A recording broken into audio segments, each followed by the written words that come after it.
welcome back to another Beyond the Streams show. Today we have BuzzTV. As you guys hear, we've been talking about their products on our channels. nxtlvl and I have gotten the honor and privilege to be able to play with their devices, promote their devices, be in some of the conversations. Hopefully we're not being too annoying on some of that, but what's up, nxtlvl? How you doing, man? It's a great day today. The snow is slowly melting away here. We were talking a little bit about that before the show. So I got my winter tires on and I'm all ready to go. Sweet. So we did have Justin on the Rohas Reviews YouTube channel, and we did an interview. For anybody who doesn't know you, Justin, can you give them a quick spiel of who you are and what you do, please? So I'm the research and development manager for BuzzTV. So I take care of all of our software development and also help out with the hardware development that comes with BuzzTV. So nice. That is basically my entire day-to-day. Now, how long have you been doing that for? I've been with the company itself for about 7 years, but I've been doing this for 6 years now. Nice. And how are you liking it so far? I love it. I mean, it's very challenging. It keeps me busy. And nice. It's something that I enjoy. Awesome. Now, Mike, I got to meet you and Nick. Nick's not here, but I got to meet you at CES earlier this year. I'm pretty sure you met a lot of people, so hopefully you remember me a little bit, maybe. Yeah. Yeah, there's a grip ton of people at CES. It was so overwhelming, like, holy crap, there's a lot of people here. Where do I go? But if you can give the audience also, Mike, just a feel of who you are, what do you do, same thing, like what just was saying. How long have you been with Buzz also? Been with Buzz for almost 2 years. My background is manufacturing. I've worked with 4 Chinese-side suppliers in consumer electronics. Probably the core competency is power and RF related manufacturing. And for Buzz, I work with Justin with the product development team and manage the supply chain. Awesome. Cool. So I hope everybody out there listening got a good feel of who they are. Make sure before we really get into the conversation, you guys do check the description below. We will have links to the website, links to the products, links to wherever social media platforms they're in. That way you guys could follow BuzzTV. So with that being said, one of the first things I wanted to ask is Buzz came out with a good amount of devices this year. We had you guys first started off with the XR 4500, and it was really good. When I saw this thing, I'm like, this is nice. Everything was running smooth, and not too long after that, you guys came out with the vidstick, and I was like, ooh, Fire Stick competitor. I was already like geeking out on this thing. And you guys just kept, like right now we're heading now towards the end of the year of 2020. You guys have continued to up the game every single device that has come out. So I guess my question is, with the devices that have been coming out this year, why did you guys choose those certain devices, those certain lineups, and those certain specs, I guess, also? Well, I'll talk to the stick side.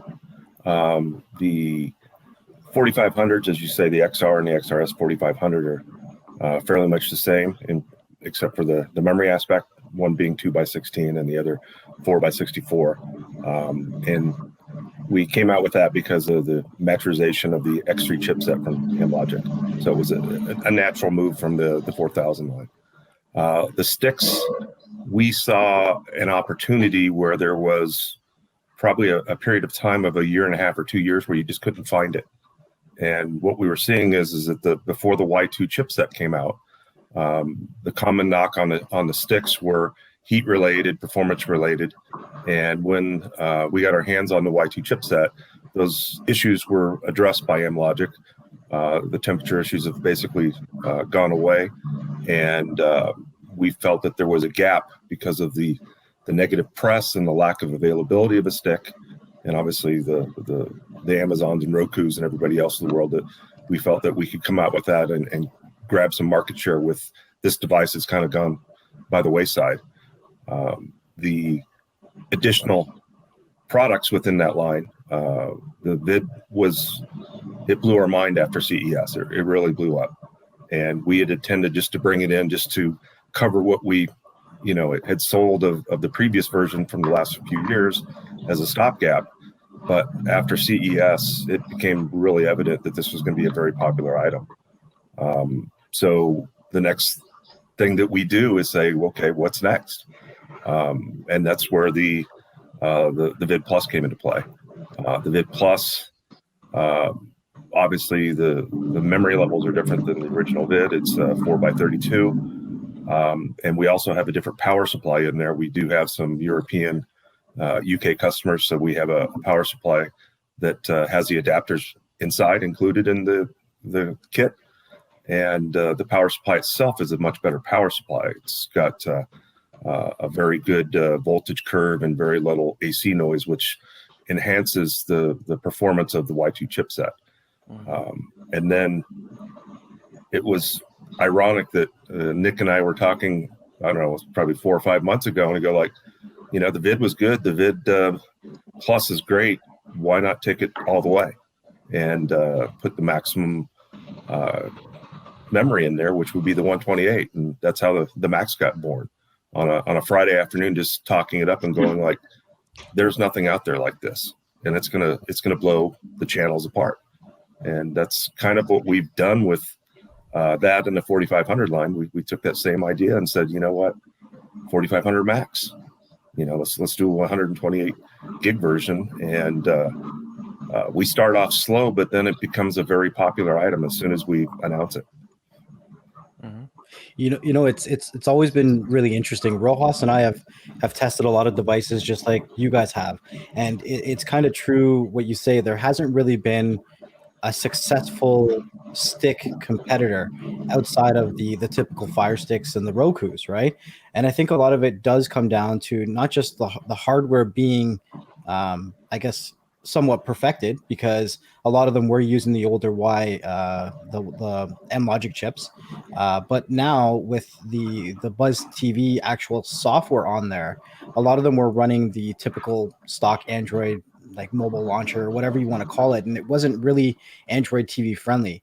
So when you guys paired that hardware with your software, it made sense.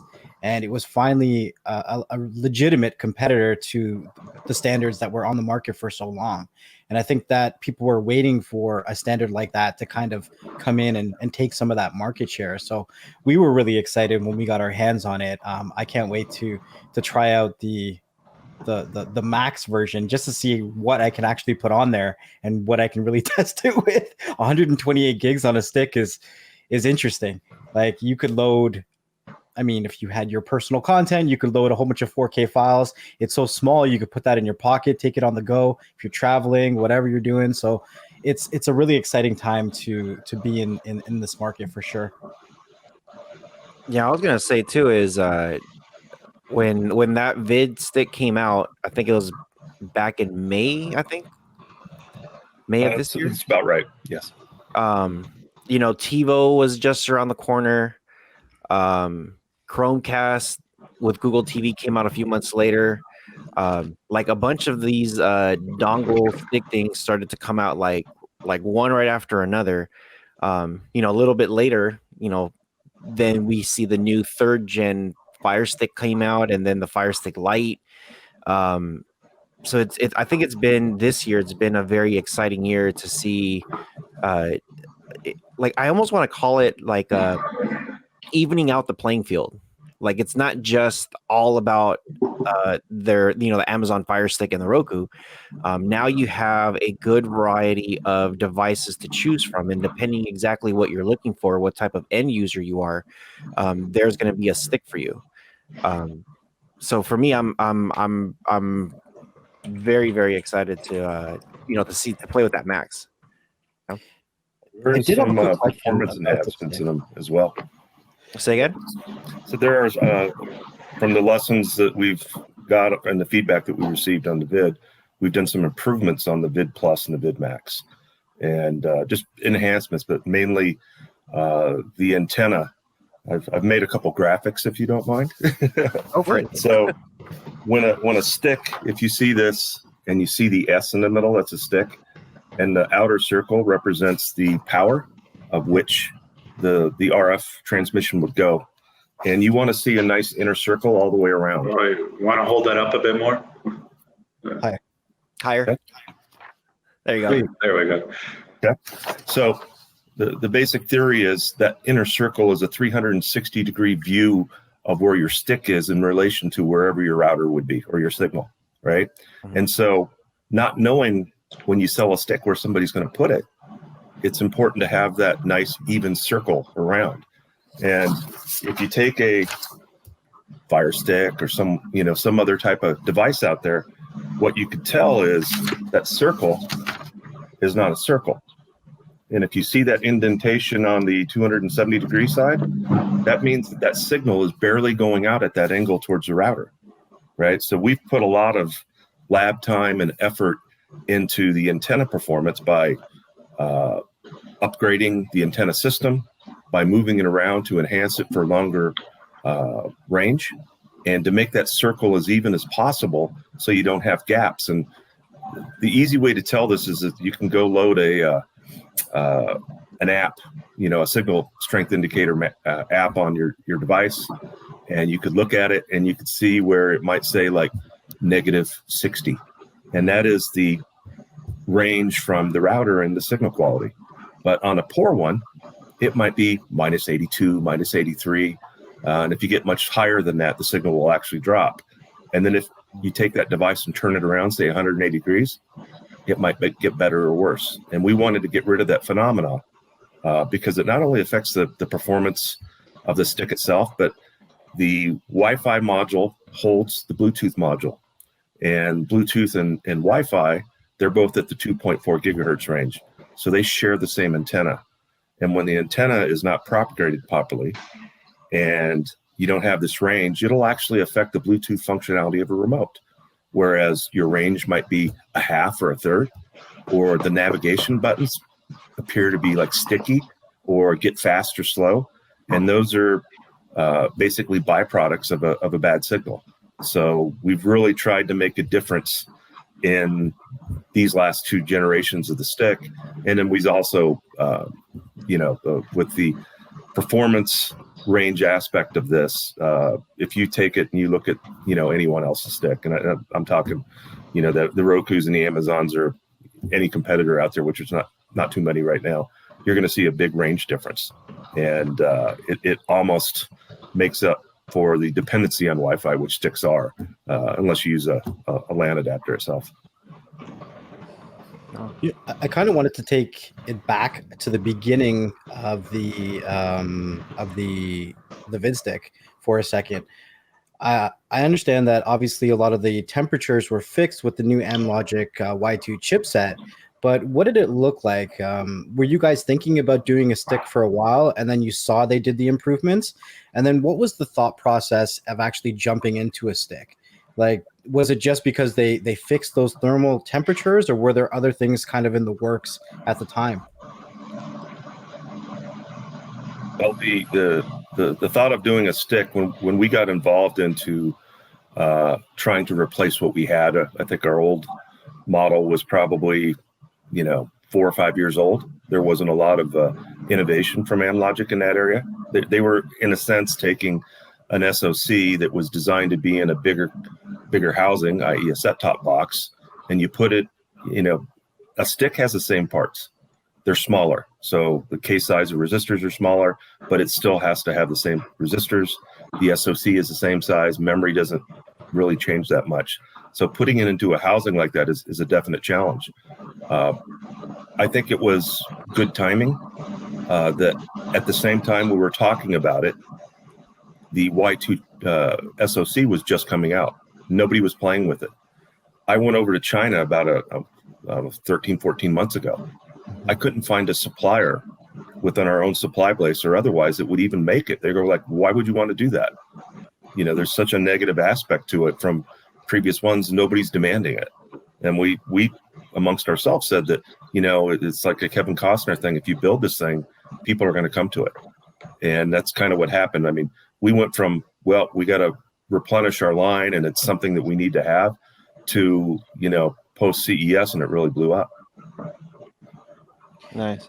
I just listening to like how you guys are keeping attention to detail. That's like that's the number one reason why I like to promote you guys and work with you guys and back you guys up, because like all that attention to detail, like you're saying about that circle with the Fire Stick and or with the other devices, not just the Fire Stick, and how you guys pay attention to what signal range is happening and just everything that, you know, like, you know, trying something new with the Logic chipsets with the vidsticks. And I think a lot of people sometimes don't see that. They don't know that. They're just like, hey, does this work? Is it good? Cool, I'm done. You know, I don't care about it. And then later on, we'll get a message randomly on one of our channels saying like, hey, my Fire Stick is it's no longer connected to my router. You know, what's going on? And I'm just like, I don't know what's going on. You know, I'm not Amazon. What, you know, why are you mad at me for? But we get that actually a lot. You know, they'll say, you know, my Fire Stick buffers a lot, or my, you know, and sometimes, you know, like a lot of the times when Next Level and I, the first thing we tell everybody is, you know, unplug the power of the Fire Stick, unplug your modem, your router, and replug it in, and then let's see what happens. Hopefully that will reconnect the signal, or maybe you're being throttled and you just need a fresh connection. So it's interesting to know. Like with me, I never really looked at that signal range, and I think I might have to start looking into that a little bit more. But now the conversation could kind of change. Like, hey, where is your Fire Stick? I guess connected to your TV. Are you using the dongle? Is it just laying there? Are you propping it? Like, where's your modem and router? Are you like I think a lot of that stuff really matters and depends. When a signal does drop on some of those devices, and the vidstick has a better consistent range around that device. So Next Level, you look like you're ready to say something. Well, I was just gonna say it's I guess it was part of maybe poor planning that I never really thought about in regards to how they moved around in regards to the Fire Stick, how they moved around their Wi-Fi receiver inside of the actual stick itself, because they do recommend to put on the adapter when you're plugging into your TV to keep it a little bit away from your TV. So maybe you don't get that interference between the actual TV itself and the device. So, you know, one of the things I was going to add to what Rohas was saying there was, I think BuzzTV does a great job of you know, thinking about the people that don't want to think about all that extra stuff, that don't want to think about, you know, where am I positioning my devices or anything like that. They just want to plug it in. They want to get to their TV and they want to get going. And you guys have always done a great job of listening to feedback, doing updates and all that kind of good stuff. Yeah, so it's been an awesome journey with the stick. You know, I kind of wanted to go back. Right now we're in the 4500 series, and I think last year we had the 4000 series. Yep. And was there, before the 4000 series, was it the 3000 or was something in between the 3000 and the 4000? No, we went straight from the 3000 to the 4000. We just our 3000 sold so well that we just continued on with it.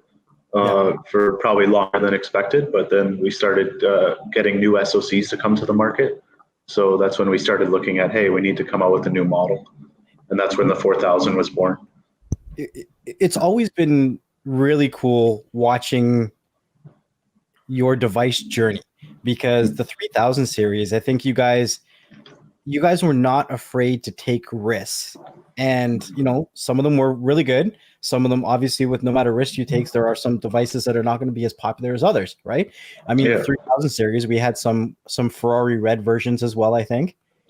Yeah, we kind of changed up the colors on them to change things up. Our manufacturer allowed us to do that because the top casing was removable, and then it's basically just a color code paint that you put onto the housing.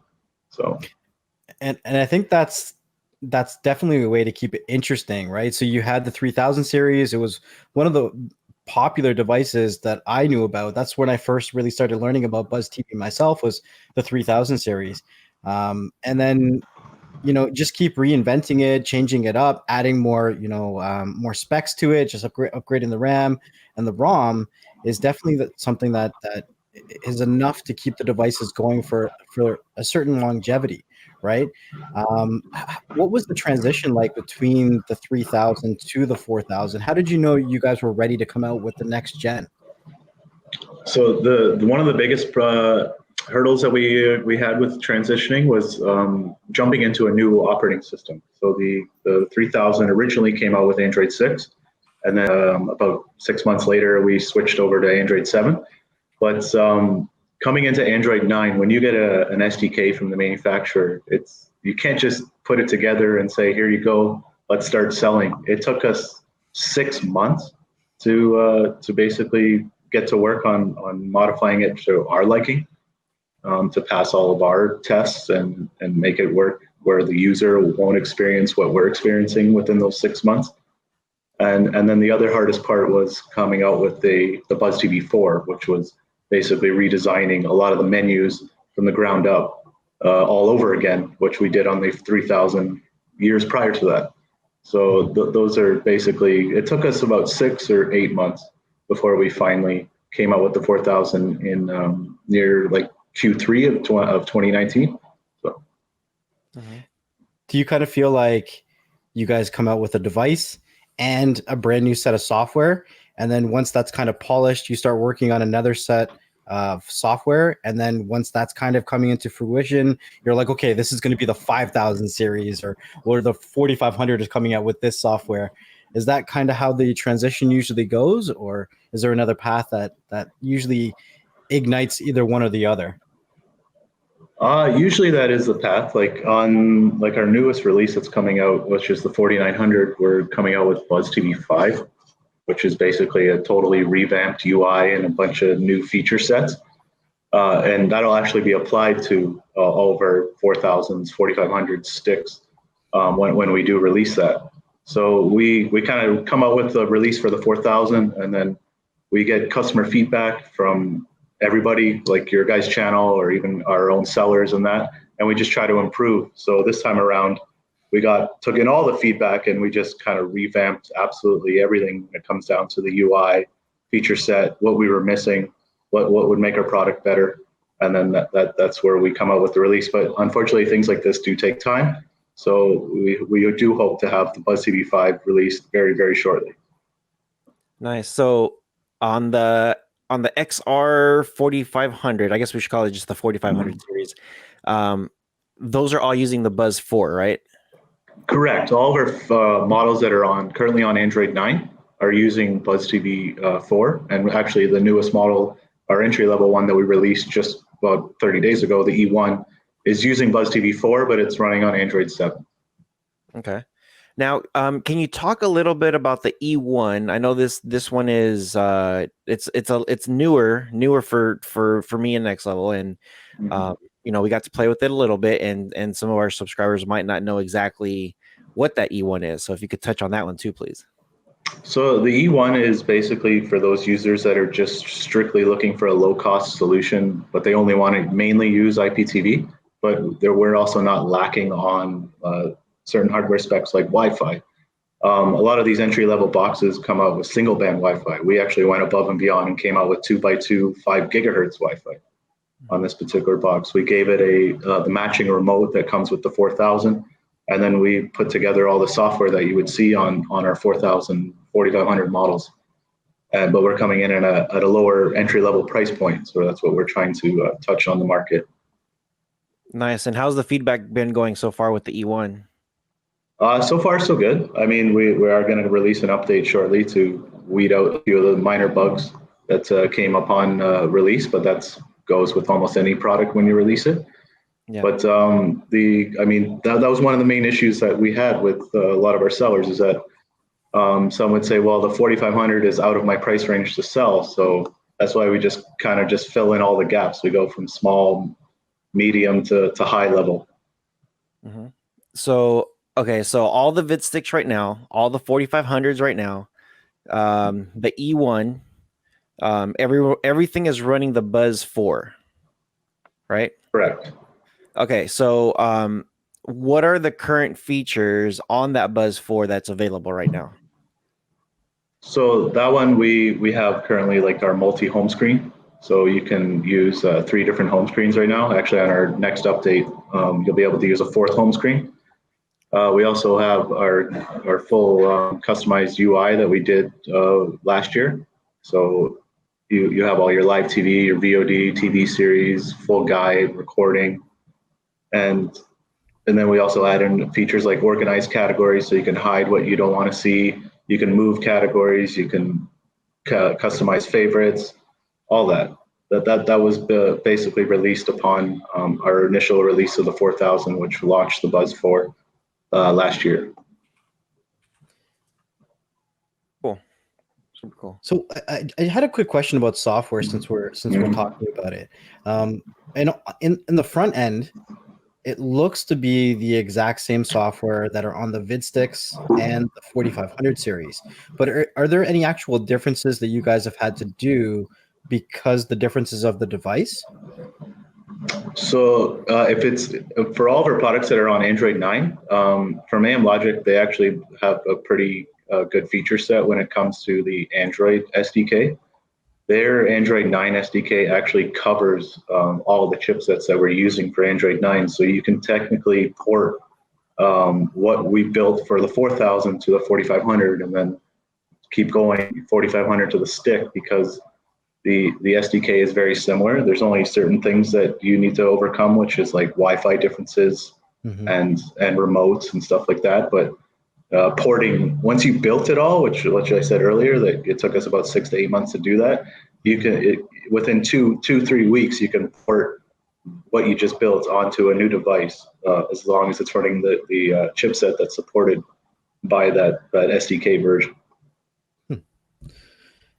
So what? I guess the other opposite way is like it would work the exact same way when you guys are coming up with your 4900. It would just be the same thing. You're porting the same software onto a higher spec device and just going to match up the Wi-Fi and the Bluetooth and make sure that everything else is pretty much good when it comes to those newer devices then, right? Correct, but one of the obstacles that we came with on the 4900 was making the internal hard drive appear inside the OS and also be able to format that hard drive through the OS. So like that is one issue that we came across, but we were actually able to fix it rather easily. But yes, that chipset, which is the S922X, is capable of using the exact same SDK as all of our other models on Android 9. Is there anything else that you guys can tell us about the 4900? Because I know it's not on the market yet. Well, if it shows up in the camera, this is basically it right here. So I only have a laptop camera here, so I can't really, but this is basically the hard drive slot. This is just a housing. There's actually, this is just showing how it's going to look. It's basically, Mike and Bobby touch more on exactly what I'm holding here. Yeah, and so the size of it obviously is probably about 50% taller to accommodate the SATA drive. So it's obviously removable.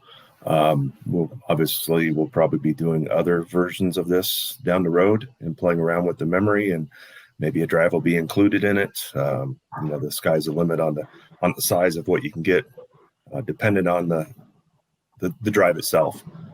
We've authorized, or I should say certified, a specific drive. So there'll be some Buzz approved drives to use. It'll be very competitive to buy as a bundle. We also have a new feature in this that is a little bit different. Justin can talk on it from the PVR perspective, but there's a feature called a real-time clock. Probably don't really understand what this is, but a real-time clock we've placed in the 4500s. This is a physical part. And at some point, probably early next year, this will affect your use of PVR. And what this means is by having a clock on the device, and it will allow you to do recordings on its own. So I think we lost Justin there. But having this into the 4500s and the 4900, when you do PVR, it's you can just set it and forget it. And there he is. Yeah, sorry, I've lost internet here for like 20 seconds. It's that Canadian internet. Hey, Yeah. stop it over there. Maple syrup. Maple syrup. But I'll let so we've got this hardware in backwards in the 4500s, and it'll be in the 4900s, and we'll probably put it in every box in the future, but it will allow you to do set it and forget it PVR recordings. And I'll let Justin talk a little bit more about how the PVR works, but this hardware is in the 4500s. It'll be in the 4900s, and at some point it'll be turned on early next year. Oh, okay. So basically that particular feature set is one big feature that a lot of users have asked, which is basically set it and forget it for a scheduled recording. So it's basically if you have your unit turned off in standby mode, and you have say you had it turned off between the hours of like 7 and 9 p.m. If you have a scheduled recording at 8 p.m., there's a particular hardware piece inside the device that will tell the device to wake up and do that recording. So it's very similar to what people are used to when it comes to like satellite. So that's something that we've been asked for a long time. So we did pre-plan it on some of our models, and we're going to bring that feature to life. You know, it's pretty interesting because a lot of people want that feature, but it's not something that's easy to create. You have to be, you know, a company like BuzzTV to create something like that. We have a lot of applications on the market, third-party applications like TVMate and other applications that can offer some form of recording, but because they don't necessarily have the hardware to match, we all know that Android devices don't actually turn off. They just go into a standby mode. But these applications can't necessarily wake the device and kick it into a recording. So unless you guys have full control over the software and the hardware, it's really hard to manipulate that certain situation. No, exactly. That's one thing that we learned in the beginning was that in order to do this exact feature, the hardware has to be tied into the software in order to work. So luckily we have full control of everything that we do when it comes to all of our hardware and our software. But it's basically going to allow us to do this exact thing. Now, I did want to ask a little bit more about that hard drive bay because I'm kind of excited about it. So that is a 2.5-inch internal hard drive, like a laptop size, would you say? Like a... Yes, we do have. It's based. I have some samples in my office if you wanted me to go get it. But yes, it's basically the size of a hard drive that would go into a laptop. Correct. And those are mechanical, not SSDs, right? I believe you could actually use an SSD. It's 2.5-inch and SSD because as far as I remember, 2.5-inch and SSD use the same connection to connect to the port. So it should work either way. Do you know, or have you guys tested the maximum size hard drive that it might take? Currently, I'm testing a 2.5 terabyte. We've tested a terabyte, 500 gig. I mean, we could go larger, but then you're just getting into like crazy price territory when you start going larger than that. Now, the reason I'm kind of asking is because B-Link created a box called the GS King. And the GS King was running the M-Logic 922. It was a dual boot system, and it also doubled as a NOS device, right? So you could actually plug it to two hard drive bays, right? Is there any kind of potential or possibility that the 4900 could double as a NOS device on your network? That is a very good question. We have definitely looked into that. The chipset, particular 922X, is capable of doing that. So it is something that we could add to our feature set. I know a lot of people actually, like on the NVIDIA Shield, they like using it as a Plex server. So that's something that we're actually looking into doing because we know the guys over at Plex. But yeah, it would be the Plex is essentially an NAS. So it would be the same idea here. I think that would be really interesting. There's always a big divide in regards to people who don't understand value and people who do, right? You have those people that are like, I just want a cheaper device that works. And then you have the people that see all the value and all the features, and they're like, they're not scared to spend a couple more dollars to get all those features. When we look at devices like the NVIDIA Shield, those are running not even 4 gigs of RAM and 16 gigs of hard drive space. And then people in general that want to run a network attached storage off of it have to go out and spend, the additional attachments, the additional drives, and having the ability to do an all-in-one solution. I think there's definitely a value in it. Yeah, definitely. Yeah, I just totally went geek mode right now. It's so one of the biggest things that people say, NVIDIA Shield is the best of the best. They got their own chipset, they have their own this, their own that, and I'm just like, okay, I'm not disagreeing. NVIDIA's got some powerful stuff. My graphics card on my PC is NVIDIA. And when we start talking about there's been several YouTubers that actually had benchmarks on the B-Link outperforming the NVIDIA Shield. But people say, and actually there's been a lot of people, some people that are super techie and some people that are not techie whatsoever. So both ends of the aspects. There's everyone's saying, I understand the B-Link is now outperforming NVIDIA, but you get that garbage remote that B-Link has. Don't like the remote. They really hate their interface. The B-Link's interface is just like, I don't know, a lot of people just don't like it. And I think what's been happening now with NVIDIA, a lot of people are now used to, like that Android TV home screen.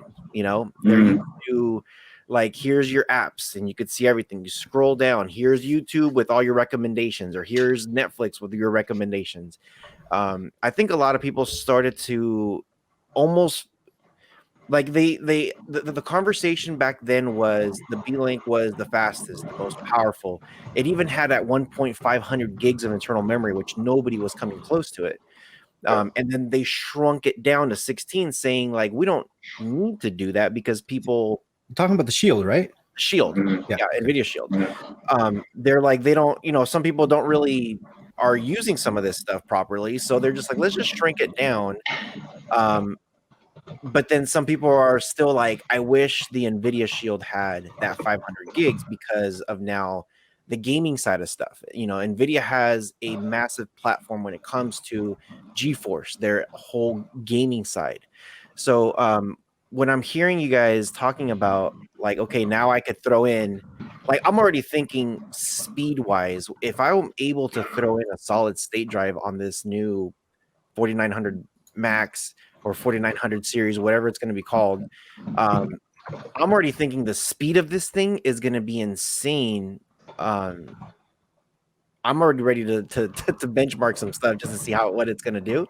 But when it comes to, I guess the gaming side of stuff, are you guys looking more? I know you guys have your Buzz 4 and you're working on your Buzz 5 and you got that IPTV stuff all built in. Once we start expanding memory, now we start talking about like, hey, not only can you put some of your apps in there, but now we're looking at possibly adding some game stuff to this thing. So are you guys also playing around in that same avenue with the gaming side of things? Not currently. I mean, we have looked at some gaming remotes, but I don't know, Mike, if you want to touch more on this. Because I mean, once you address the ROM or the SATA thing, it does open yourself up to other applications. To me, RAM is everything on the device. It's about navigation. It's about, remember the old Windows XP to Windows 8 and 9, how you had to go from 2 gig of RAM to 4 gig of RAM just for performance. It's what we saw with the transition from, say, 1 gig to 2 gig was needed for the 4000 series. And then 4 makes it a little bit better, depending on what application and what SoC that you're using. But it does open us up to, now we have hardware as a platform that could do other things than what was originally intended. So we are looking at that. Nick calls it the 5000 line, as far as the attributes of what it's going to be. We're working on it, but we'll probably come out with something 2021 that's going to resemble this. But for right now, it's we're in feedback mode. What do you like about the 4900? What do you wish it would do? And we'll take that, because that's one thing we like to do as a small company, not become big and get in our way. If we see something that makes sense and we listen to our channels, our distributors, the end users for what they're liking, and you guys, obviously, you probably drive more ideas to us than you really know. We take those things and we put it into our devices. It's all about demand. So the 5000 will not going too much into it, it will address some of those areas that we're not currently into. And one thing on the 4900 that we haven't talked about is, the remote that's used in the 4500s, we call it the BT100. The 4900 is getting an upgraded version of that. There's some additional buttons, styles a little bit different, but the main attributes are not only will be TV source, but there'll be volume source. So you'll be able to control the TV volume from the remote as well, not just the device volume. When Rohas was talking about the NVIDIA Shield, he left out a very important part. He actually found out that the NVIDIA Shield, the Pro, see, he's getting frustrated just hearing me start this conversation. I already know exactly what he's going to say. Yeah, so we actually found out, or he found out, that the NVIDIA Shield Pro that's being sold right now, the 2019 NVIDIA Shield Pro, is the exact same as the 2015. And all they're doing is just rebadging it. Even though they say that the 2019 is coming with the Tegra X1 Plus processor, all they did was take the 2017s that didn't sell and overclock them and then put them in a new box and then resell it and change the remote. So when we talk about the NVIDIA Shield is the best Android box, I mean, they have a corner of a market because nobody else has a NVIDIA's graphics card. They have that corner of the market. Now, what's interesting in 2020, ending of 2020, going into 2021, is that we're seeing the actual processing power of other devices besides the Shield finally catching up to the speeds that they're able to put out. Now, obviously, NVIDIA is one of the top graphic card makers in the world. So it's hard to fight, a monopoly in regards to that aspect. But we're looking at 2021 to be the year of cloud-based gaming platforms. So right now we have Google Stadia, we have GeForce Now, we have Amazon Luna is coming out next year, and in some parts of the states they're beta testing it right now. There's about like four or five different kinds of cloud-based gaming platforms. So I know personally myself, I'd be interested to see which or what cloud-based gaming platforms would be working on these 4,000 or 5,000 series BuzzTV boxes and the compatibility that you guys would have. Do you guys see, I'm not sure if Justin, you can speak on this a little bit, but do you guys see any issues in regards to future compatibility or any pushback from, let's say, Google or Amazon if you try to run Stadia or Luna on your devices? And the only pushback I could see would be the certification process. But if they're offering it up on a widespread scale, which I think would be their best business move, I don't see us having limitations, because even Google Stadia is running on like one of the most least amount of hardware requirements around, and it still works because they're just compressing like crazy to make that possible. So I like I said, the only limitation I would see would be certification. Mm-hmm. It's so crazy because with Luna, they keep talking about it. They're like, okay, you can use Luna on a Fire TV, and we all know the Fire TV specs. The actual TVs are a lot lower than the actual Fire sticks. So if they were able to run things on those devices, what do you guys think about the future of gaming when it comes to, you know, Android boxes in the future? And do you think that NVIDIA will still hold kind of a stranglehold on that corner of the market, or do you think cloud-based gaming is what the Android community needed to kind of diversify ourselves? I truly think that, in my opinion, that the cloud gaming is definitely what was necessary in order to bring games to life on a low-powered device or lower spec device. I mean, NVIDIA is capable of doing some Windows games, I believe, which requires huge amounts of GPU in order to make that possible.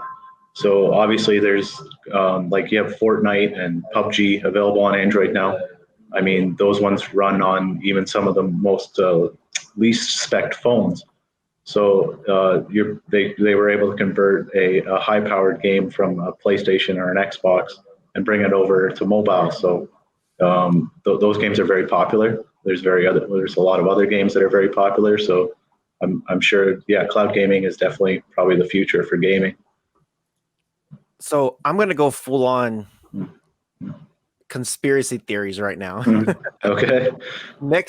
So Next Level and I do this. And I think I started off, and then he normally is like, well, what about this? And I'm like, no, this is what they need to do. I think I've done this with so many devices. I'm like, if it's kind of like what is it, Marvel what if comic books, like what if. So my brain just went freaking a million miles per hour right now. If I'm thinking now, all our current devices, our previous devices, whatever everybody's using out there, and you know, again, I'm thinking like, man, with this NOS box, it's if you add a solid state drive, and now this thing is going to be screaming speed, and it's just going to be insane everything. And then if you guys, and again, like if you guys had some kind of gaming remote, this is just not hypothetically, if it was like a gaming BuzzTV remote and it was compatible with your Luna, your Stadia, or whatever it is that's out there, this, like for me, I'm looking at, I don't think the V-Link has anything like that with a remote. I know NVIDIA used to push through 2017 with the remote, but it will now put, like I think it would put you guys head to head with another device that's available that can cover. Like NVIDIA Shield doesn't have that Buzz 4, Buzz 5 app. They don't have that interface where they could log into some, where you can put your own service and all that stuff. And even then, I know NVIDIA Shield before, you kind of had to jump through hoops of fire a little bit to set it up exactly how the end user wanted it. But I don't know. Next Level, what do you think? Like, if it was similar to that, and if it almost, I don't know, want to say resemble it. It's got to be like its own unique thing. But if Luna was available, Google Stadia was available, let's just say they're just like, hey, you know what? As long as you put our stuff in there, there's no certification. Just go for it. Well, I definitely think that a BuzzTV controller, there's a market for it, because I know even for myself, when I start to look at Android boxes and I want to play a game, if you go out and you try to actually find a controller for an Android box, it's not an easy task. like there is so many on the market, and one thing that I've said throughout this podcast is that BuzzTV is really good at taking a lot of the guesswork out of the buying process or the TV process for the end users, right? So we're like, okay, here's an actual controller. We've tested it. It works good. And this will work good for all of your emulation in your games. And I think that the BuzzTV customers would definitely be receptive of that. But they would have to be, the ones that want a game. If they're not going to be gaming, then that's not something that they're going to want to buy into, right? So I think that in 2021, we're definitely going to see a lot of bundles in general. Like I feel like the Fire Cube. I still think the Fire Cube is going to come out with a bundle with Luna once they get all the kinks worked out. And I don't know why NVIDIA took away their bundle with their controllers, but I think maybe it's just because we're all home for 2020 that a lot more people are gaming right now. Yeah. Yeah. So I don't know. I think it would be kind of cool to see it. I don't know. I personally, I would totally, geek out about stuff like that. But yeah, I don't know. Go ahead, next level. I kind of wanted to talk a little bit more about certification. We were kind of talking about Google Stadia a bit, and it seems kind of lax, but not all certifications are so, I guess, easygoing. And we've talked a little bit about this in the past. I know there's different certifications for all kinds of stuff, and it's something that I actually really enjoy you guys talking about certification, because it's very rare that the customers or the end users or the consumers themselves get to understand what certification is right from the manufacturer. We understand that Google has their own certifications, Netflix has their own certifications, Disney Plus, Prime, they all kind of have their own kind of certifications, and there's different things that play into it. So sometimes when people buy boxes, they're always like, well, it's the box manufacturer's fault. Well, it's not always the case. So a lot of people don't understand the whole aspect of it, and we don't really know anybody else besides BuzzTV that is willing to throw themselves in front of the customer and be like, hey, this is the real reason, this is what's going on. You guys are completely transparent with everybody. So if you guys want to talk a little bit more about certification just to get the word out there, I think it would be very valuable to the listeners. Is there any particular certification you're wanting to know about, or just? Okay, let's say Android TV is something that we talked about in the past. So okay. Is there a certain certification for Android TV, and then maybe talk a little bit about the streaming apps like Netflix or Disney Plus? So Android TV is a requirement where you have to apply for a license to Google directly, and then once they approve your business plan, basically, they will give you a list of manufacturers that you can choose to launch your product on. They also have requirements like how many devices you're going to sell, quantities, and specs, and like they have a lot of different approvals. They actually have to approve all the ports that are on the device, the gift box, the artwork on the gift box, like the remote. So it's a long process. It's definitely something that we have looked at, and we are still looking at. Just quickly before we move on from that, every time they have to approve something, are we looking at additional costs? Yes. Okay. So there was an evolution with Google on this process. So about 3 years ago, they started it. August would have been 3 years. Their plan was they want to get into this market. They've dabbled on the hardware side, and they felt that the way Google approaches things is kind of probably rubbed off from Motorola a little bit. But what they do is they'll build up a preferred vendor list. So they started off with 5 factories in China and said, okay, these are going to be our authorized manufacturers.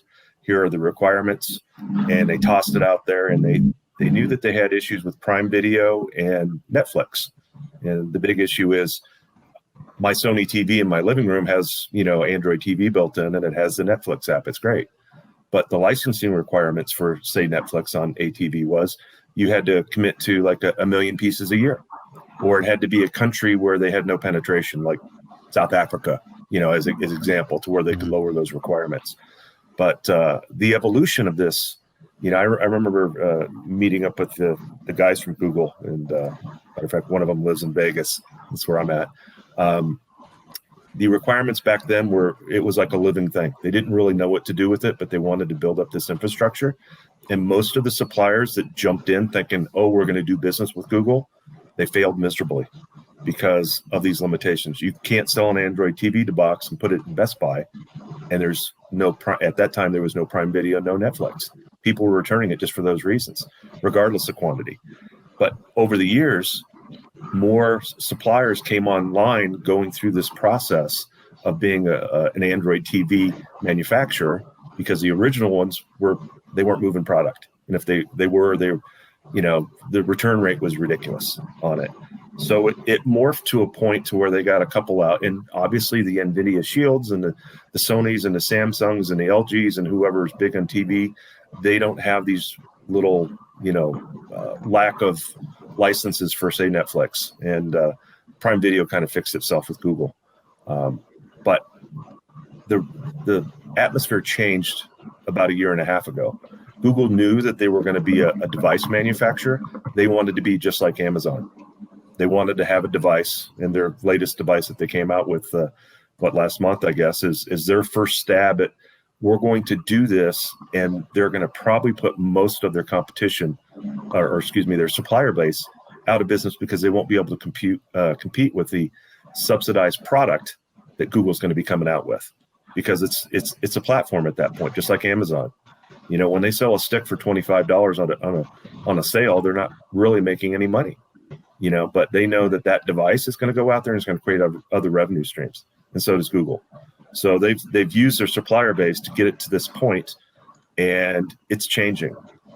Within the certification process is all over the place. As Justin pointed out, what is your company? What do you guys do? Are you doing anything that might compete against the Android TV platform? Are you going to make this your main platform? Are you in an area that's heavily saturated and we don't need you? Those things that Google looks at. And then the certification, back in the day, there was one lab that you dealt with, and now there's like 5, and it's like you got to pay an ungodly amount of US dollars just to start the process to find out that they might not like your business plan, or we don't like the remote control that you're using, or the marking of it, or this keypad size, because they want to make everything Google friendly. So it's really difficult to come out with something without limitations, then to go on a shelf at Best Buy and to compete with these things that don't have all these, like the NVIDIA Shields and the TVs that have it built in. And right now there's a vacuum because of the Google devices that have come out in the last couple of months, that people are just kind of like waiting to see, what is this going to mean for this industry? Just like the Fire Stick did when it first came out. Those types of products in the set-top box that Amazon came out with now. So it's, I take the bad with the good. The one thing I can say, and we didn't really touch on this earlier, is one of the reasons that we came out with the 4000 and the 4500 was innovation. Android TV is driving chipsets to be made quicker from Amlogic. Mm-hmm. And so what used to be the old stick was the 905X version of a set-top box SoC and a stick that generated all that heat. Now the demand, because of ATV using these chipsets, are making it so the time between a X2 to X3 to X4 to X whatever is a lot quicker now. And that's, to me, is the best part about Android TV, is the byproduct of how quick we can see innovation from the Amlogics of the world and some of the other chip manufacturers. Just maybe it's a misconception, but knowing that having Google or Android TV certification doesn't necessarily grant you Netflix certification, what else does Android TV certification get you besides their fancy launcher that is either you like it or you don't like it based on personal preference? One of the biggest ones would be built-in Chromecast. That is something that comes along with Android TV. I don't know if I'm pretty sure most people on the market have seen these knockoff Android TVs, but they don't have Chromecast because the license to get Chromecast is a part of the Android TV certification. It's because you're you're using Google servers in order to use Chromecast. But besides, if casting isn't really something that the consumer is interested in, are they gaining any other benefits from a certified Android TV device? Well, one of Google's biggest plays on Android TV wasn't exactly the consumer market. It was actually the operator TV market. Like you're seeing companies like Verizon recently coming out with an Android TV device. And one of the main reasons for that was legacy devices from satellite and cable operators are in the hundreds and hundreds of dollars. I mean, you have some devices costing you upwards of $500 for the end user. So Google saw an opportunity to come out with a device that's under $100 for a TV operator to offer their consumers. And that is still to this day one of their biggest plays on Android TV is the TV operator market. They know that, yeah. The mobile phone market is the same way. I mean, he touched on Verizon, but look at T-Mobile. They're selling content as well. Why? Because of 5G. Now they can deliver something on their network and sell content. So it's a whole nother business with them. And so these hardware platforms are going to fit right in with, well, let me ask you a question. Do you know who owns Hulu? Or do you know who owns, which is, yeah. So, I mean, but there was some backward thinking thought into this a couple years ago when 5G was coming out from hardware plays that we're going to get into other markets. AT&T kind of shot themselves in the foot with AT&T, the DirecTV Now kind of fizzled. PlayStation View kind of fizzled because they got ahead of themselves. But now it's all coming together because 5G opens up, the signal, usage, where if you think 20 years ago, you were buying mobile phone plans and buying, okay, I got it 400 minutes. Texting wasn't born yet, stuff like that. And now, so it's new bundles and whole new industry innovations that allow them to get into markets and content that they would never get in before. And these platforms are just tying in well with 5G. I have to follow up on that because I've seen one or two Android devices try this, but I'm not sure how successful they were. I've seen Android boxes in the past that are actually able to take a SIM card. And now that we're talking about 5G, do you think that's something that you guys might tamper with or test around with or play with? So yes, I was going to go ahead. Okay. There's another application that would use a SIM card. 2 or 3 years ago, it would be like a 3G SIM card, and then they moved to the 4G, and obviously they're going to migrate to 5G. But we sell a lot of devices to people that aren't streaming IPTV. We sell devices to people that use it as a digital signage box, and they use that in local areas, whether it's a stick or a box. There's major retailers that Justin knows it on the East Coast that we've sold hundreds and thousands of box to for commercial applications. So we've got a little ARM PC in all these little boxes. So there's a lot of things they do. So I'll give you an example. I know a company in Alabama, and they buy vans and they retrofit them and they put digital signage on both sides and they sell them to the likes of advertisers in, say, Vegas or something. And you see these vans driving around getting content via 4G LTE. So, or remote areas. You might get somebody in, say, Southeast Asia that does not have good internet, but they've got great mobile service because that's, they didn't have the traditional landline. And so you're building devices that can be supported by 4 and 5G. So it's coming. Can you just explain, just for the listeners, what digital signage is, just in case they don't know? Sure. So we've got a couple customers that use this, and imagine going into a restaurant, right? And it's small, and they have like a daily menu. Maybe they have a display behind where they can go in and they can manipulate, hey, we're going to have a 2-hour sales, and it's just on a screen. And whether the screen is a touch screen or not is something else. But it's basically, you could use signage for many different things. I go to my veterinarian office, and there's a huge platform there with the screen built into it. It's a little kiosk, and you can type in information about your pet and your weight and, the weight of the dog, and they can give you recommendations on what food and stuff like that. So it's an interactive platform, but it's also something, it's funny because one of our customers is in the cannabis industry, and they use the signage, one of our boxes for that signage just for this purpose. They take their software package, they put it in there. Justin and our team developed some firmware to allow their package to potentially work with our device because they're not interested in our launcher and IPTV. And then it just scrolls through information, and it could be updated and what have you. So there's, and then again with the SIM card, then you've got a remote application. You got a place out in the middle of nowhere that doesn't have internet, but then as long as you got signal, you've got great internet, and you can do things with those boxes remotely. Well, one of the best examples I can give for digital signage.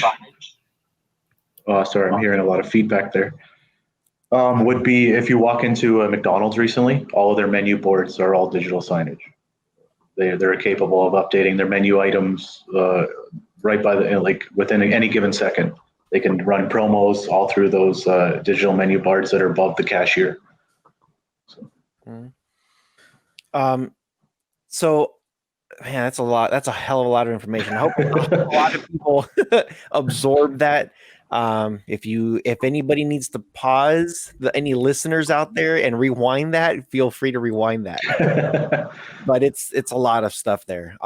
So I wanted to bring it back to the Buzz 5. I know you guys briefly started to touch on it, and then it was just like, oh, okay. We talked about what were the features on Buzz 4, the current Buzz right now. The current features. So what is the new things that I guess you guys are allowed to talk about, or if you guys could kind of leak a couple things for us? I know the listeners are going to be excited to hear what the new Buzz is all about. So one of the biggest features, obviously we touched on earlier, was the revamping the PVR.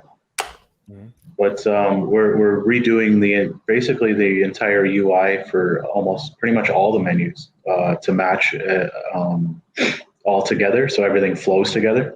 And one of our bigger features too is also we're offering up different themes. So we're going to offer up the user to use 5 different theme colors, ranging from about 5 different dark modes, one being like magenta, green, red, blue, and black and white. And then we have a default theme, which is basically using our classic blue.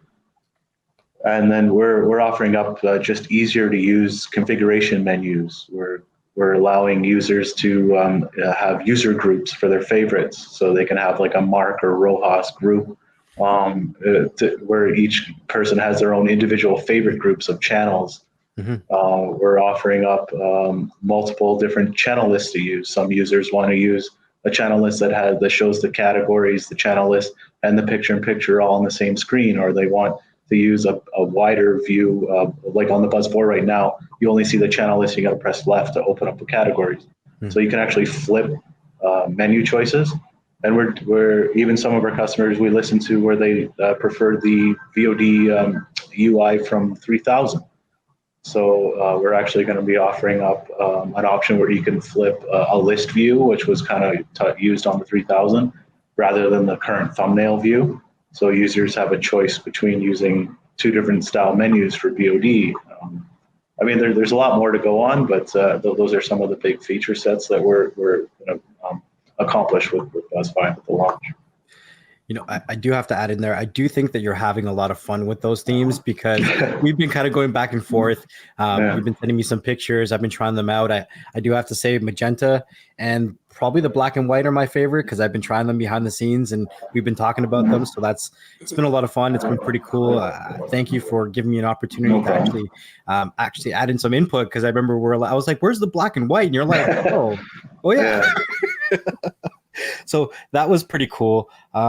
The favorite list that you're talking about, like for instance, if Mark has a favorite list and Rohas has a favorite list, is that kind of getting around the idea of having profiles for users, or is that like, how would you explain that a little bit more?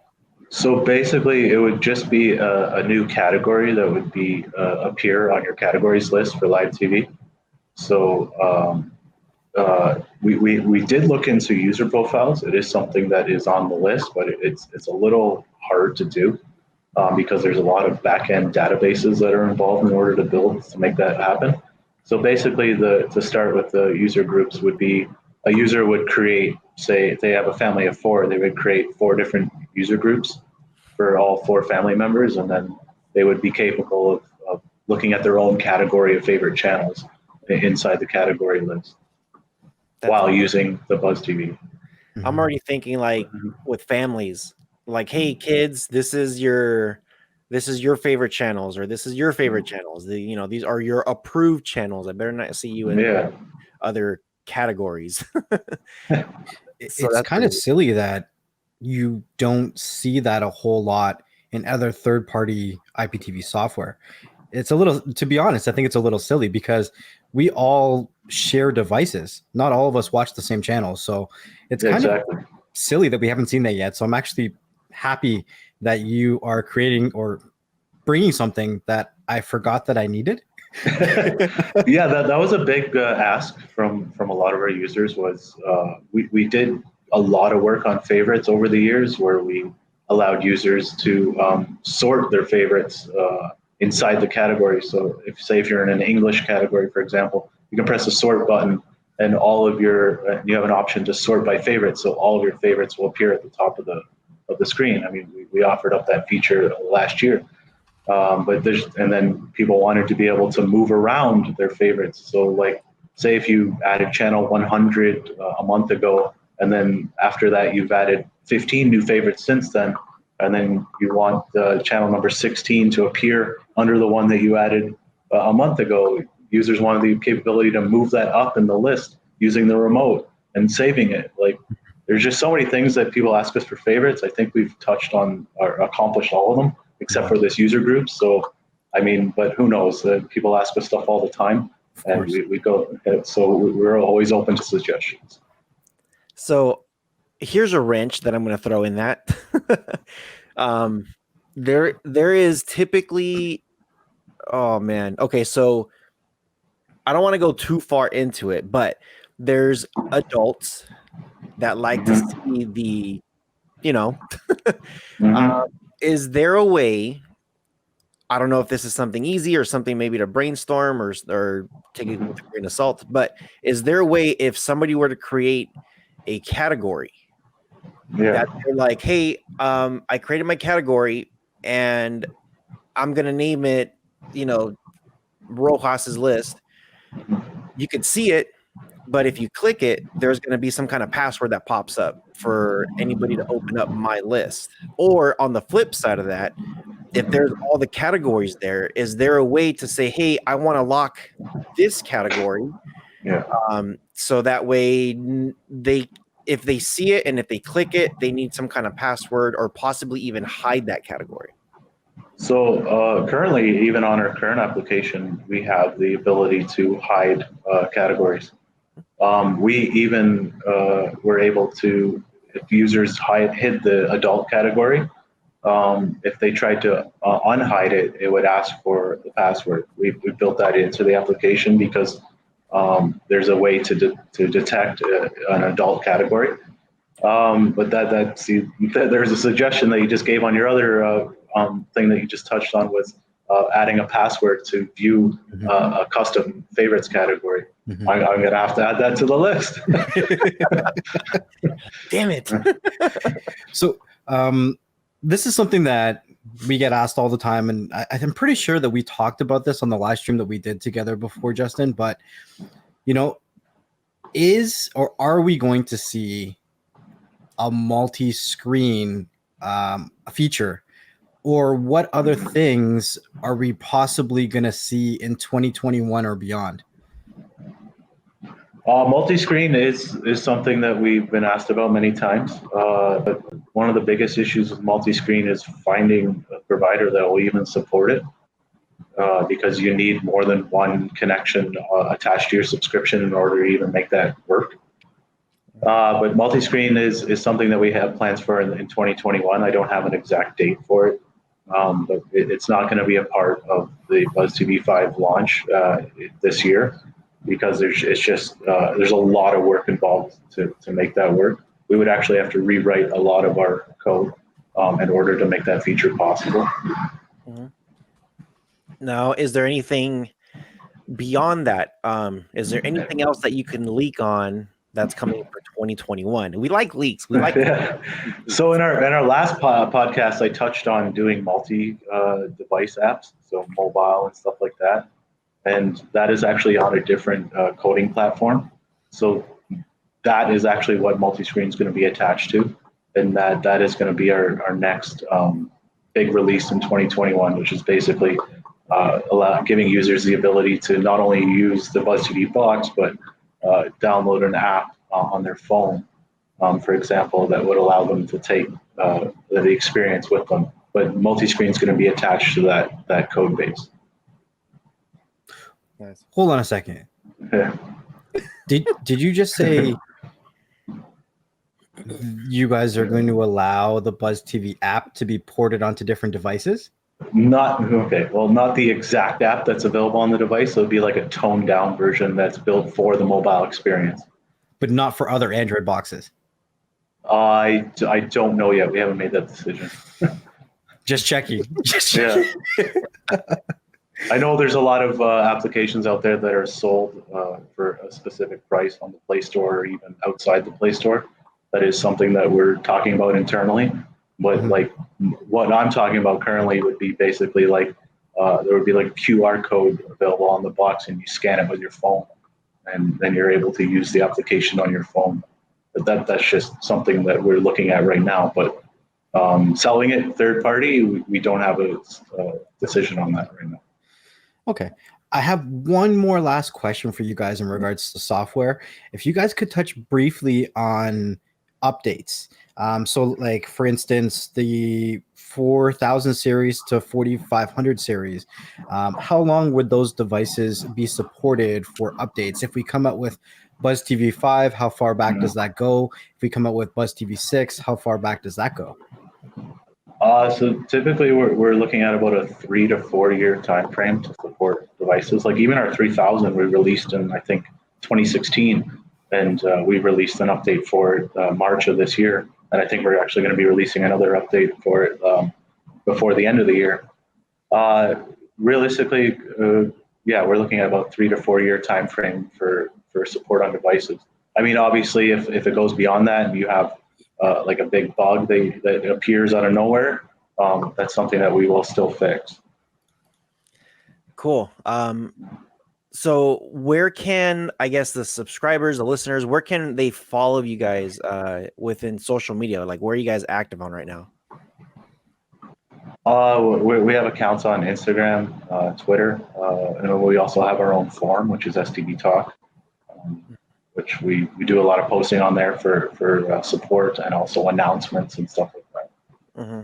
If you can get me all those links, so that way what I'm going to do is I'm going to make sure on YouTube, when the video launches and people are watching this, they'll be able to get all the links. So if you're a listener right now, check the description below and you'll be able to see all those links. And then same thing on the podcast, it'll be all available. Now, what about merch? Because we've been getting a lot of people asking, like, dude, are there shirts? I know we were just last week, we were showing some the mask, the BuzzTV mask. So I want one. I'll have to get back to you on that. We do have a bunch of merch, but I guess we're gonna have to start producing more and then put it up for sale somewhere. It's something that 100. You can get a mouse pad. Oh yeah, actually, yeah, here. That's kind of cool. Yeah. I want one. Yeah, when you open up the device, we had to have a protective piece of foam on top. And Nick came up to us and said, well, if we have to have something there instead of a cheap piece of foam, let's build a mouse pad to fit inside the gift box. So that's the first thing you see when you unbox the 4900 is this mouse pad with an exploded view, if Justin could show it again. Wait, That's actually the 4900 in an exploded view. are you saying that comes with every 4900? Yes. That's pretty cool. Badass. It goes back to we pride ourselves in the little things. We want to do things. For example, batteries. You know how hard it is to get Energizer batteries that are real in China? It's like pulling teeth out of a crocodile. It's almost impossible. But we do that because we want people to know that we care about all the little things. So in the case of this, we had to protect the unit, but it's also something that we could do to show that we put thought in something. Here's a little extra gift for you. And when you open up this gift box, it's going to blow you away. I'm trying to look at your shelf back there of what you got. I think he's got some Beats headsets back there. Those are JBLs, but yeah. Yeah. Okay. So I used to work for Monster Beats, and that's where, our packager is one of their packagers that they use for the packaging. And when you see this gift box, it's going to blow you away. We spared. Do you want me to show you, or are we just keeping it for the big reveal on the unboxings? Hey, we've got some pictures out there. Show them what we're talking about. Yeah, why not? I'm always. This isn't the final version, but basically, what Mike was talking about is the mouse pad would basically go on top here. That's and nice. that foam area is removable. So, and then there's a second layer of foam. So you got protection on protection. Yeah. And then those two boxes, there's your power supply and your HDMI, but then there's more. See the area in the middle with the. That's for. What did we do that for? Well, there's your batteries are going to sit in there, but we also created a space because a lot of our retailers and distributors do bundles. Like they'll toss an extra remote or something in there. So we needed to create space for something that doesn't exist. I got two quick things on that packaging. One, am I gonna get that in my hands before Christmas? Because that looks like a Christmas present I want to open up. And two, can you show me the front of that box again? Oh, okay. I can't. Mike knows more about this than I do, but I can't remember if this is the final version. It opens on your left, right? Can I see the flap that opens up? However it opens? Just like a Beats headset did. It does that have a magnetic piece to it where it has that satisfaction? It does. I thought you guys you see the indents? There's the magnet indents. I know it sounds silly, but as an unboxer, as someone who likes to open up these packages, those little things get us a little giddy. Like I'm looking. The reason why I'm looking behind me, so there's two boxes that I have that I thought were just super cool when I opened them up. One of them was a raw media box when it was just the Linux. They had a really cool box that says "I love raw," and there's I've heard of them. I know exactly what you're talking about. Yeah, and that was like that. I kept that box maybe like from like 4 or 5 years ago, maybe. That was like one of my first box, and I was just like, "This is cool." Let me and the box. I like the box, so I'm like, "This is nice." They had some stickers, so I slapped the stickers on it. I haven't saved another box until just a few weeks ago, where I got my the YouTube Creator Content Award, the silver plate. Congrats. So, thank you. So the box looks pretty nice. Well, I don't know if you can see it, but the award's right there. Yeah. Then right here is they gave me like another plaque of the letter, but they put it into this metal frame thing, and they sketched it on this metal plate thing. It's kind of cool. And right here is the actual paper. So above all of that stuff, that's where I have those two boxes. I just have them up there. That would be a box that I would find somewhere like up front and center. I'm like, this looks pretty sick. So I'm excited for it. I don't know about next year, but I'm definitely excited about that box. Hold on. Am I gonna get it in my hands before Christmas? I'm pretty sure. Like, more importantly, I don't have an answer to that right now. We should if everything goes right. Matter of fact, the gift boxes are being delivered this week to our supplier. We should be getting the product in around the 15th of December. No, when that actually reaches the market for retail is is another story. But we always want to give out to the reviewers ahead of time anyway. So yeah, Mike's giving you some hope that we might get it to you guys in before Christmas. Now, I just want to put it out there. COVID Christmas is delayed. So COVID Christmas will probably happen in January. So you may have it for your COVID Christmas because shipping times may vary. When you get it, you're just going to be just excited. So don't worry. The other thing I wanted to ask about now, I was kind of surprised, but you or somebody at Buzz posted some information on that 4900, and I saw the video and I sent it to Rohas, and Rohas was like, "Where did you get this?" And I was like, "It was on their Instagram." I was like, "What? How come we didn't see this?" So, is there a place? Is Instagram or YouTube, or is it the STB forum? Like, where would you post the latest information about devices that are coming up that people should follow? Usually on Instagram. I mean, if we could always just offer it up to you guys too, if you guys want to reshare the post or the story. If you guys have a bigger audience than we do in terms of followers. So yeah, we can definitely usually just Instagram is or Facebook. I think we have a Facebook page as well. So I'll send the link for that.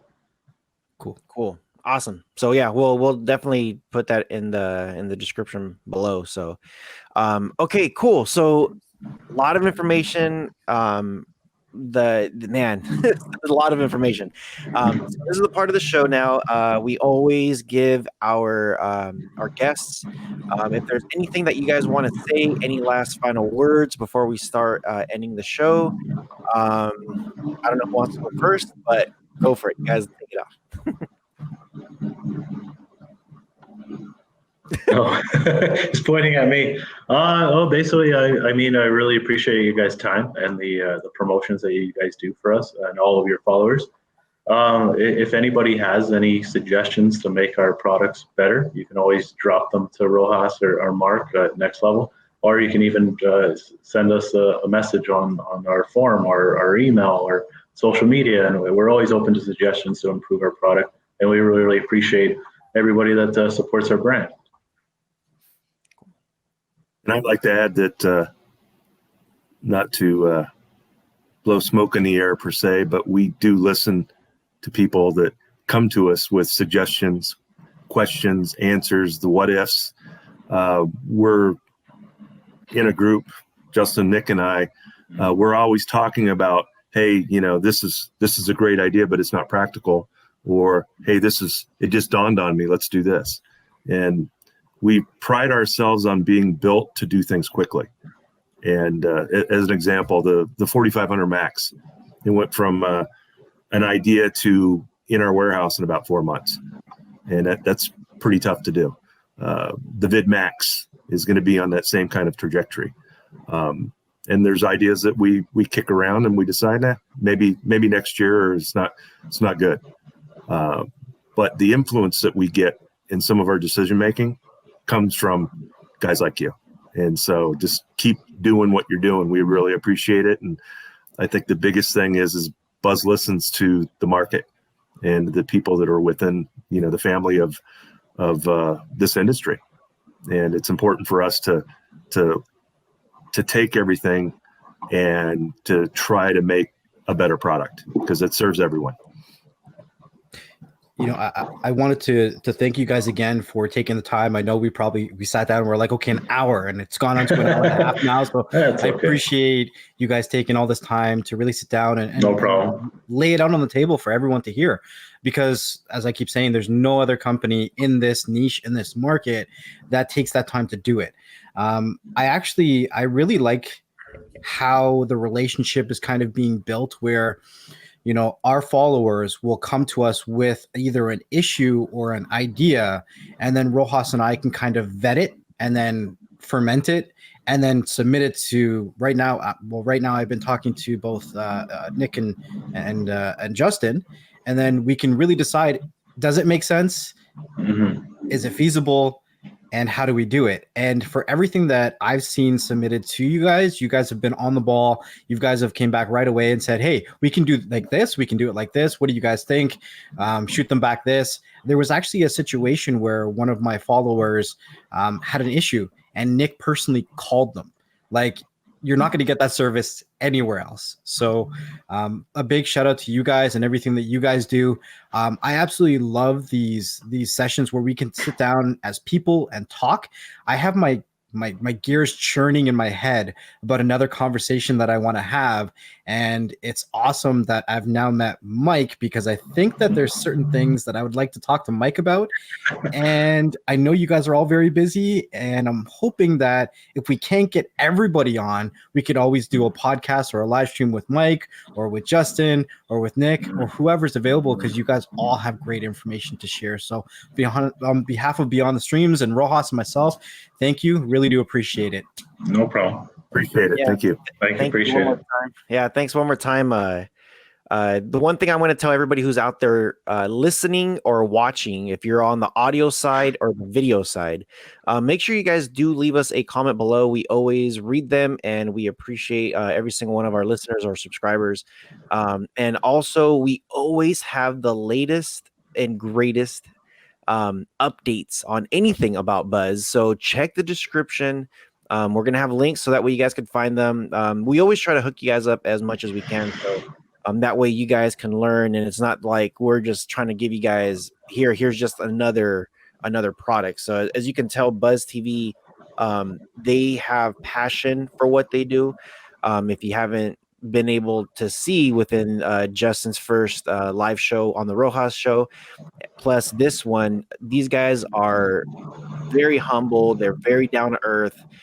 They listen to the subscribers. They listen to the end users, and they try to do as much as they can, so that way they put out a really good product. And this is, just piggybacking on what Next Level is saying is, this is why I like really showing what you guys have, because you guys do listen. And I know Justin and Nick, if you're listening out there, I bug the hell out of you guys. Sometimes we go back and forth a lot. But I think it's because I also, Next Level and I both have a passion for what you guys do and what you guys have been able to bring forefront. So again, thank you for everything that you guys are doing, currently doing, and in the future, whatever you're about to do. So very, very excited to see what's going to happen in the future and what's coming. So with all that being said, everybody that's listening, make sure you guys do subscribe. You guys take care, and you do take care of each other. And stay humble and be patient. And we'll see you guys on the next one. Peace. All right.